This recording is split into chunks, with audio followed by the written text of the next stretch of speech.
Welcome to another episode of Racing2Learn. So Racing2Learn, we are a nonprofit that uses radio-controlled vehicles to get kids excited about math and science. So if you guys remember Project Revo, Brushless Conversion from our previous video here, we finally got it back up and running, and that's thanks to a new electronic speed control, or ESC there. So the one that we were using before, we're actually using the motor and speed control out of a Arrma Kraton monster truck, and that's because the Arrma Kraton is currently being repaired right now. So we threw the electronics into the Project Revo here, including the single steering servo here, and we're running it on 2 3S packs, so 6S power. And last time we had actually had a problem with the ESC where it let out a puff of black smoke and stopped working. So we sent that in for warranty, got a replacement, and remounted the ESC back into Project Revo, and we'll have a little bit of a running session here. So, okay, so we've got the body back on, and this is Project Revo's maiden voyage after getting the new speed control installed. So,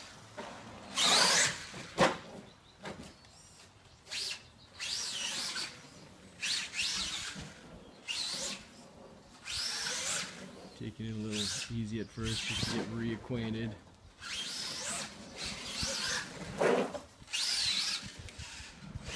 The truck definitely has some get up and go with the 6S. I'm not by any means giving it full throttle, just because of the limited running space that we have here.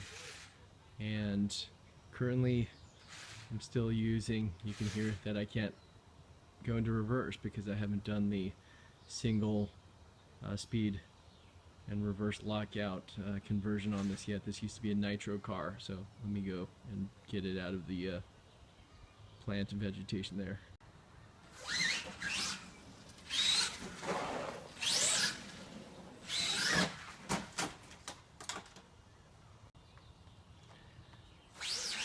And that rose bush that I just ran into just took a bite of it out of me next to these thorns. I guess that's what I get for running into it.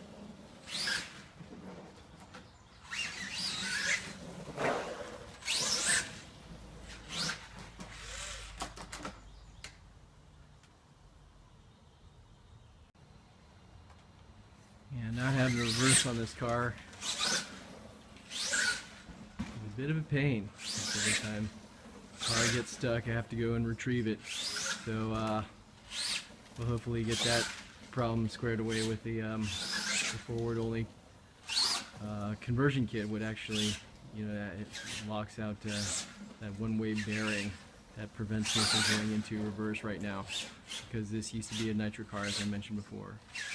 So, other future things in store is that you'll notice that Project Revo pops wheelies pretty easily. So we do have a wheelie bar on there, but again, no traction is getting over to the rear wheels, and here I go to get it again.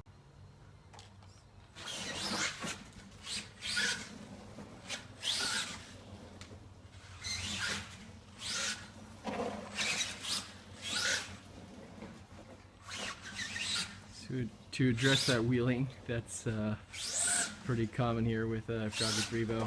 This is actually based on a Revo 2.5 chassis, so there is a longer 3.3 chassis, and I actually have one as a complete roller. It's a bit dirty because it was run pretty hard by the previous owner as a nitro, but been contemplating whether to do a brand new conversion on that vehicle or just swap out the parts from this truck So, you know, that 3.3 chassis is about, I believe it was 20 millimeters, so 2 centimeters longer than this 2.5 chassis. So I'm not hugely convinced that it's worth all the effort. Just swapping everything over to that 3.3 chassis. So I'd love to know your thoughts in the comments.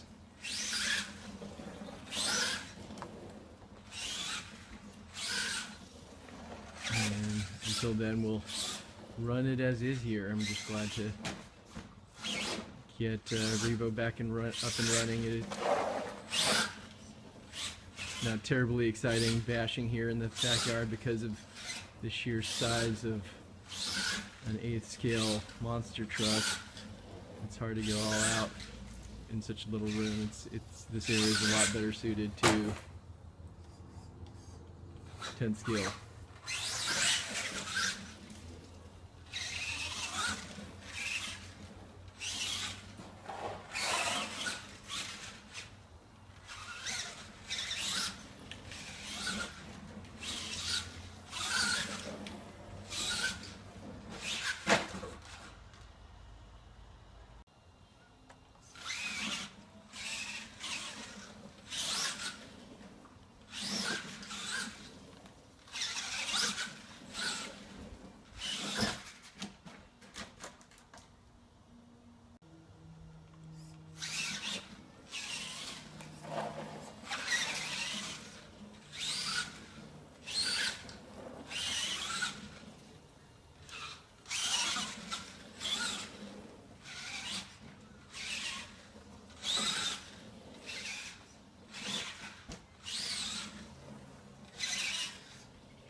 Some of you might be asking, well, how does this compare to a monster truck or monster truggy like the Kraton? And as you probably noticed in these videos, I've been flipping the car a lot, and even like that.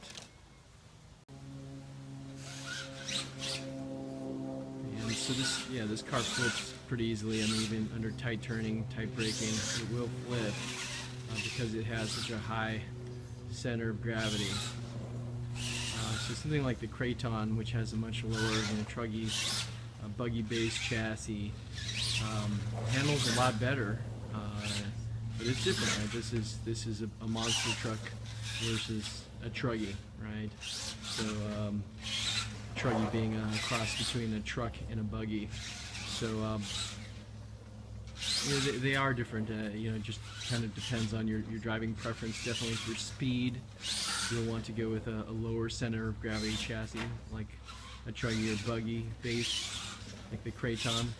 Whereas for if you want to do, or rather have a more realistic monster truck driving experience, you may prefer a higher center of gravity chassis like the Revo.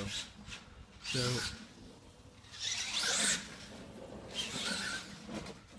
In terms of bashability or just fun factor, they're both fun. Definitely if you like wheelies and landing on the lid of the car. Maybe the monster truck chassis like the Revo is more for you. Let me go back and flip that over.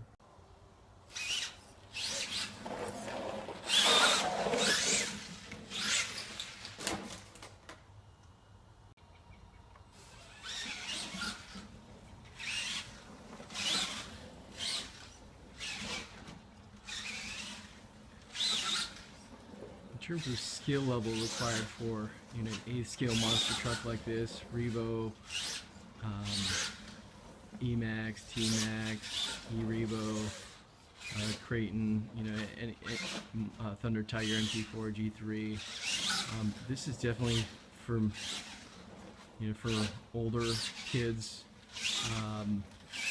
or adults, right, who've had some experience with smaller radio-controlled, perhaps with 10 scale.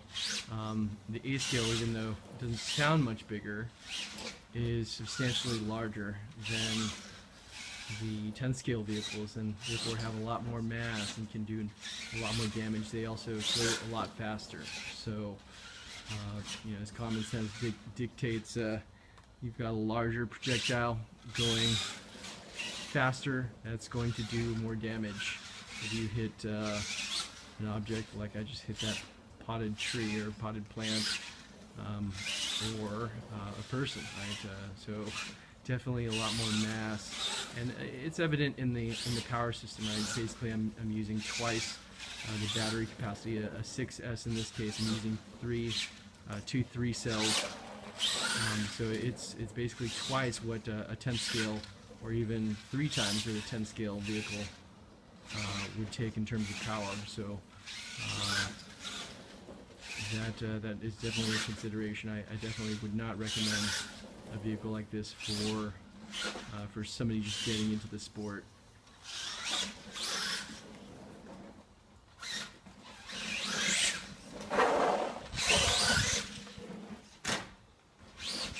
And it's also a lot more expensive when you break parts, generally speaking, too, because these A scales parts are generally bigger, more expensive, and they just do more damage. So when they crash into something, I can't, in my 10 scale Slash or Stampede, I can do cartwheels and nothing will really be damaged. With this car, if I took a similar crash in this car, there would definitely be a lot more broken parts.